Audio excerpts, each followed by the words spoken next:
आपको क्या लगता है कि सबसे बड़ा बैरियर एक करियर चूज करने में, एक 9th 10th के बच्चे को सबसे बड़ा बैरियर क्या मिलता है आज के टाइम? पहले तो जो 9th 10th का बच्चा है वो इस समय पढ़ाई में है, उसका सारा फोकस पढ़ाई में है, वो अभी सोच ही नहीं पा रहा है। शायद उसे हमारे पैटर्न में ही नहीं है कि हम इतनी जल्दी सोचना शुरू करें। 10वीं का एग्जाम होने के बाद तो प्रेशर आता है कि जी कौन सी स्ट्रीम लेनी है, उससे पहले कोई सोच ही नहीं रहा। और बात भी किस चीज की हो रही है? स्ट्रीम लेने की।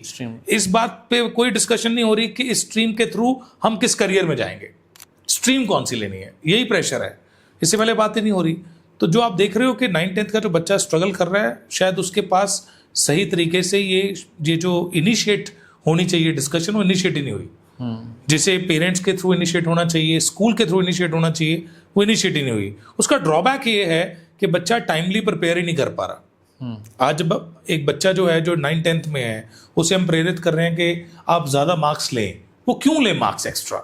वो 90% पे बैठा है, वो 95 क्यों ले? वो 80 पे बैठा है, 85 क्यों ले? उसे कोई गोल तो होना चाहिए उसके पास, और ये गोल मिलेगा करियर काउंसलिंग से।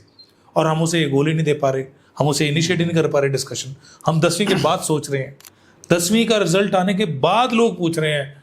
अब करियर काउंसलर्स को कॉल आ रही है कि जी स्कूल से प्रेशर आ रहा है, बदलें ना बदलें, ह्यूमैनिटीज़ लें, कॉमर्स लें, नॉन मेडिकल लें, मेडिकल लें। अभी क्वेश्चन आ रहे हैं।